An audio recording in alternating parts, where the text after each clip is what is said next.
Good morning. My name is Morgan Lawrence, and I'm the Public Relations Specialist here at Tesla. In 2003, Tesla was created with the future on our minds. In 2008, we created the first premium all-electric vehicle, the Model S, which quickly became the best in its class in all of the classes. We strive for excellence and efficiency here at Tesla, from our vehicles to teams like this one here with me today. Allow me to introduce the Tesla crisis team. Jackie Stegman is our crisis manager, and she will be discussing the details of the incident that has occurred. Patty Campion, our Chief Executive Officer, will be explaining the findings that our team of top researchers has found regarding this incident. Our crisis specialist, Kristen Sevastakis, will be explaining what Tesla will be doing going forward, and Cameron Vogt, our company spokesperson, who will be making our closing remarks. On May 7, 2016, in Williston, Florida, Joshua Brown was driving 74 miles per hour down the highway, and according to the New York Times, a semi was coming in the opposite direction, and it turned left in front of the car. Neither Brown nor the self-driving technology saw the truck, and so he hit the truck, passing underneath of it and veering off of the road, hitting multiple fences and a power pole. So here is a diagram of the crash. So as you can see, the car was driving down the street. This is where the semi turned. Obviously the semi didn't stop, and neither did the Tesla. So then it went under the truck and off of the road.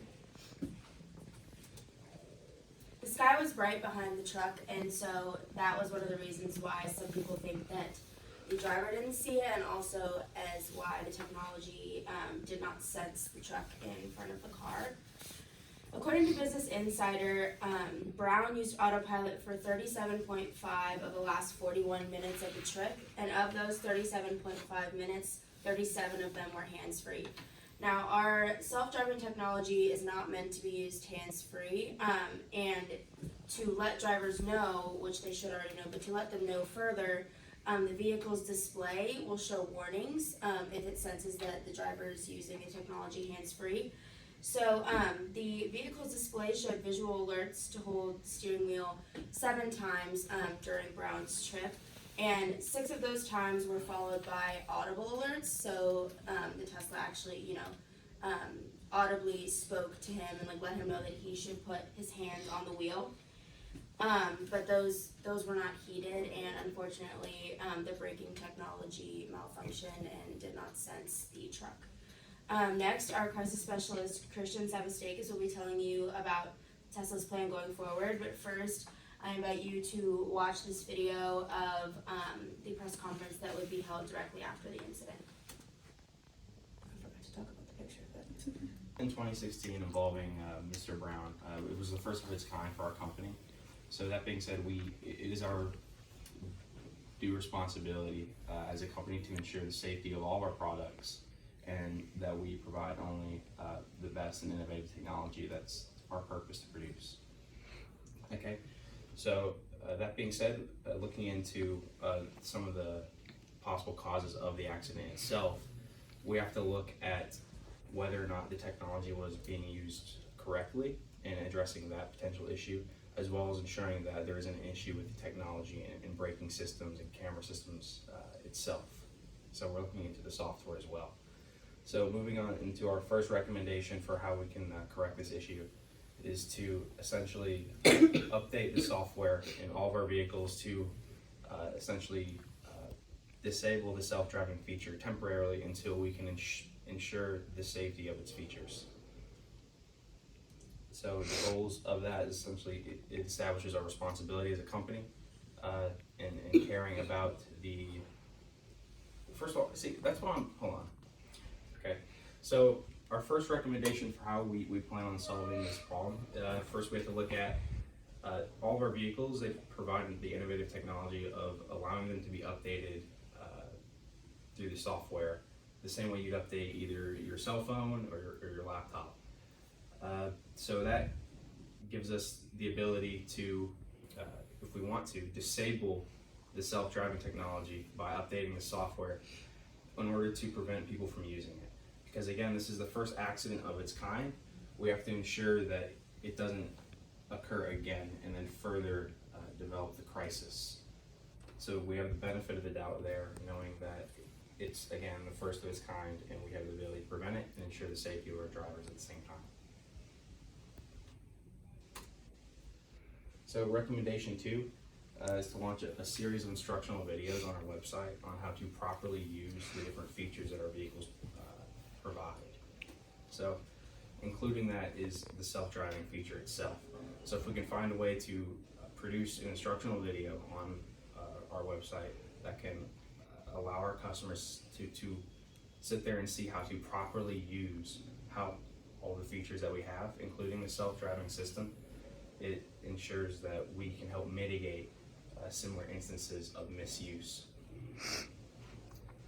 Again, also, we have to revisit the different alert systems that they have in place in the vehicles for the safety of our drivers. So another part of our second recommendation is that we want to revisit the effectiveness of the different alert features we have built into our vehicles to help warn the driver that they're doing something incorrectly. And another thing that we're looking at to see, to test the responsiveness, is integrating different systems in place that if they do not attend to the different alert messages and do what is prompting them to do, the car will initiate, it'll either slow down to a specific speed and then pull over and shut off entirely. It's okay. Okay, so recommendation 3, it involves a marketing campaign through advertisement to help display the effectiveness of the self-driving feature. And one thing that we were thinking about integrating through commercial advertisement is say a commercial campaign's displaying a Tesla vehicle using the self-driving feature, navigating around obstacles. So the goal of this is to build confidence in our consumers that already have the cars that may be concerned about the fatal accident incident and their safety as a driver utilizing the feature. So build that confidence and show that it does work and it works the way that we intend it to, and it is entirely safe, navigating around obstacles at various speeds. Another thing that we were looking at is, we forgot. Rebranding and directional videos. Did you say that already? Yeah. Yeah. I'll stop it for a sec. Yeah. Go. Thank you, Christian. Welcome, Patty. I'm Patty Campion. I'm the CEO here at Tesla, and I was responsible for making the business documents. So essentially what I made was a message to the shareholders. I sent out an email to all staff, and I sent a memo to all staff, and I sent an email to our dear friend Christian here. In the shareholder press release, essentially, I just let them know that what the situation was, and I reiterated that the loss of Joshua Brown is, honestly, we take it to heart here at Tesla, and we feel that we've lost one of our own. You know, he was a true advocate for our vision, and so yeah, I wanted to reiterate that. Then as far as the memo, I essentially just sent out a memo to all of our staff, you know, again, describing what happened and just letting them know so that if any media approached them, they would be able to, you know, respond to that. Then in my email to Christopher, I designated him as the crisis specialist. Really good guy, just again. And just let him know that he needs to make a team in order to handle the situation with the media and the shareholders and the board. So yeah, also I did the research, don't have the thing, but in the research we did primary research and secondary research. Primary research consisted of doing interviews with people, just everyday people, and I can say with confidence that the 3 recommendations from the primary research have been implemented, and those are one was to suspend the autopilot function for improvements, which we've done, as Christian said. Two was compensation for the victim's family, also. And three, make an apology / press conference. So, from our primary research, we essentially followed everything to the T, and we feel that that will reflect well, and which leads us into our secondary research, and that was mainly to keep our reputation.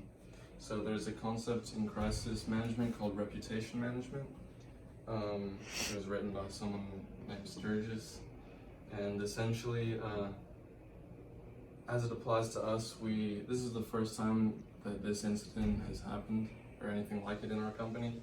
So we have that advantage that we don't have like a bad history, and so we can essentially take everything in stride and get ahead of everything in order to maintain our reputation as a safe and reliable company. That's what I do. Introduce me. And I'd like to introduce my good friend Cameron Vogt. I'll just let her take it away. Go. Thank you, Patty. Okay. According to the New York Times, and as stated earlier, a mechanical error in the braking system led to fatality for 40-year-old Joshua Brown. Unfortunately, he was using the self-driving function of the Model S vehicle when this accident occurred.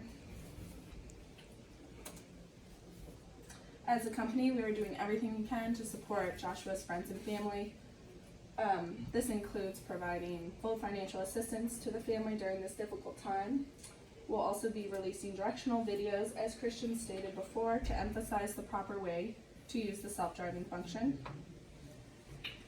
We will also be rebranding our company and products through commercial advertisements and reanalyzing our software to ensure a tragedy like this will not happen in the future. Hold on, I have to read this. Go. Recalling what Christian emphasized earlier, the self-driving function is beneficial to leading a more convenient lifestyle. However, it must be used diligently to ensure proper operation.